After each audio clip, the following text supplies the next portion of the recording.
नमस्कार दोस्तों। ये कविता जब मैंने लिखी थी ना, तो मैं एक सीरियल की बहुत ज़्यादा देखती थी और मुझे इतना ज़्यादा देखती थी कि मुझे इंतज़ार रहता था। कभी कभी मुझे खुद पे हंसी आती थी कि कुछ भी रियल नहीं है, लेकिन मुझे फिर भी कितना बेसब्री से इंतज़ार रहता है इसका। कुछ इस तरह से था वो कविता। पति को परमेश्वर सब समझना पड़ता है।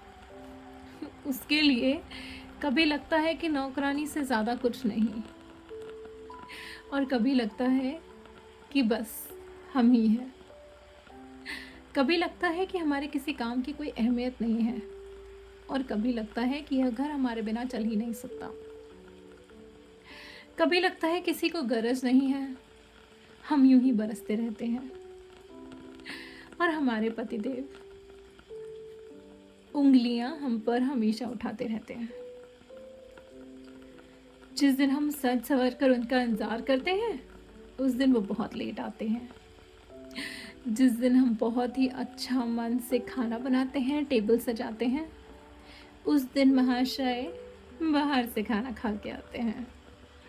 वैसे तो हम पति के मोबाइल, ईमेल और कपड़े, टेबल सब बहुत ज़्यादा साफ करते हैं, पर एक शक की निगाह हमेशा उन पर रखते हैं।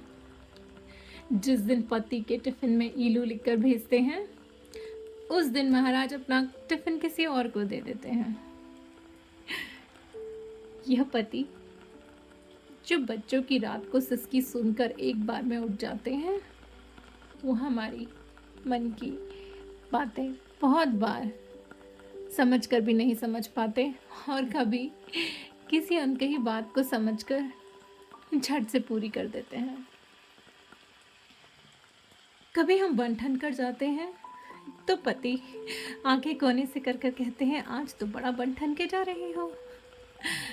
2 मिनट के लिए रुककर समझ नहीं पाते कि खुश हो या दुखी हो। और कभी चंद पैसे खर्च करने के आकर कहते हैं, आज तो तुमने बहुत उड़ा लिए। कभी लगता है कि 21वीं, 22वीं, 23वीं कोई सी भी शताब्दी आ जाए, औरत का पद एक जूते की नोक से ऊपर नहीं उठ पाएगा। और जब औरत गरजती है, चंडी बन जाती है, तो लगता है कि फालतू में घर में चिक चिक हो रही है। सारी राम कहानी एक ही सांस में सबको सुना देती है। हर चीज़ का ताला मन का गुब्बारा एक बार में निकाल कर खुद ही रोकर एक कोने में जाकर सो जाती है, और सुबह फिर उसी जोश के साथ उठकर सब भूलकर गृहस्थी बनाने लगती है। मुन्नी मुन्नी को संभालने के लिए झाड़ू पोछे से लेकर, खाने से लेकर, नौकरी से लेकर, रिश्तेदारी से लेकर सबको निभाती हुई कभी तो परेशान हो ही जाती है। ऐसा नहीं कि वो पति की झांझावत को समझती नहीं है, लेकिन बस जैसे पति प्यार नहीं जता पाते, वो कभी अपनी बात नहीं जता पाते। अपनी सहेलियों का नाम लेकर कभी पति के सामने उनको छेड़ना,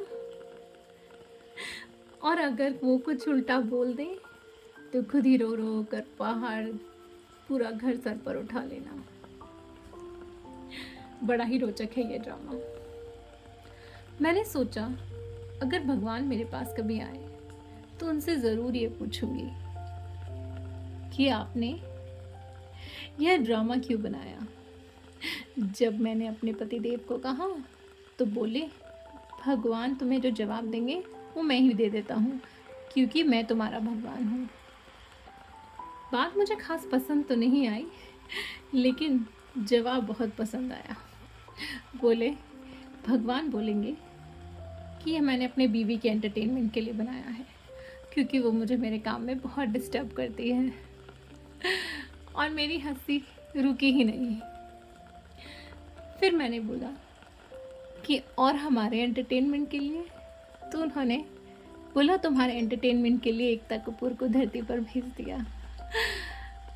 बहुत ही रोचक लगा मुझे ये सब। धन्यवाद।